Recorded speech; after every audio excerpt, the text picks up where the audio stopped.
सच्चिदानंद रूपाय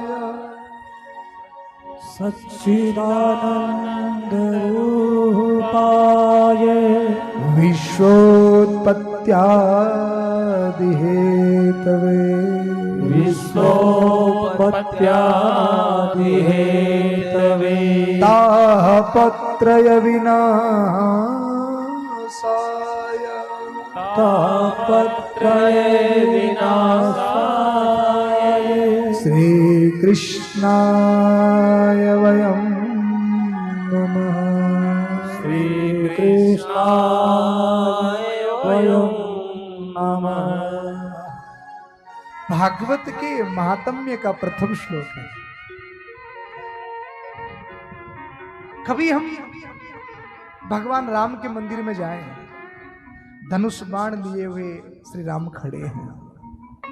कभी कृष्ण के मंदिर में जाएं तो मुरली मनोहर कन्हैया खड़े हैं। कभी शिव के मंदिर में जाएं तो जटाजूट बाबा भूत भवन भोलेनाथ विराजमान है। कभी मां दुर्गा के रूप में जावे तो अष्टभुजा धारिणी मां दुर्गा विराजमान है। आपने कभी सोचा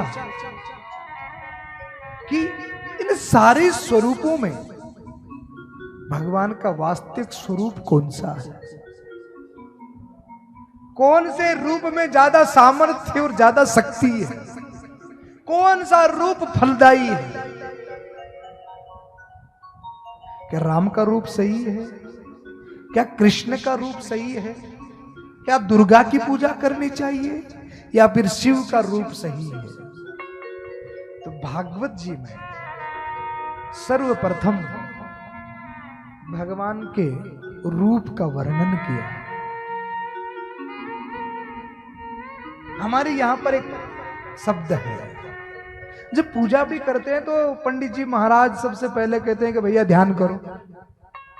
शंकर की पूजा करते बोले शंकर जी का ध्यान करो, कृष्ण की पूजा करते बोले कृष्ण का ध्यान करो।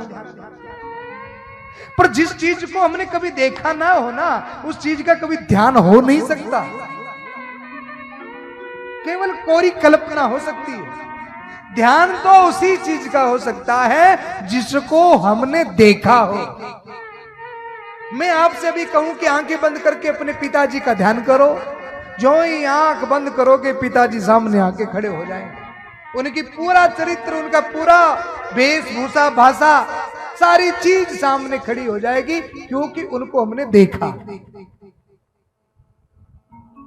मैं आपसे कहूंगी आप अपनी मां का ध्यान करो, आंख बंद करते ही मां सामने आके खड़ी हो जाएगी, क्योंकि मां को हमने देखा।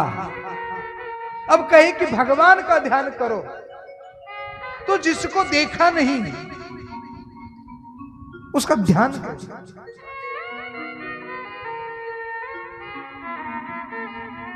मैं कभी कभी पूछता हूं,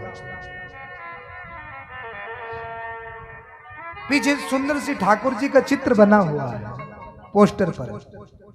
क्या जिसने ये पोस्टर बनाया, ये चित्र बनाया, उसने भगवान को देखा है? ये फोटो जिसने बनाई, क्या उसने परमात्मा को देखा है? बोलो ना। फिर उसने कैसे बना दिया? किसने बताया? बोले भागवत जी ने बताया। भागवत जी के प्रथम अध्याय में, महात्म्य में, प्रथम श्लोक में निराकार रूप का वर्णन है। निराकार को साकार में बताया। और भागवत जी के 10वें स्कंद में जाते जाते जब कृष्ण प्रकट होते हैं तो वेणु गीत के अंदर में श्री कृष्ण का साकार रूप का प्रागट्य होता है।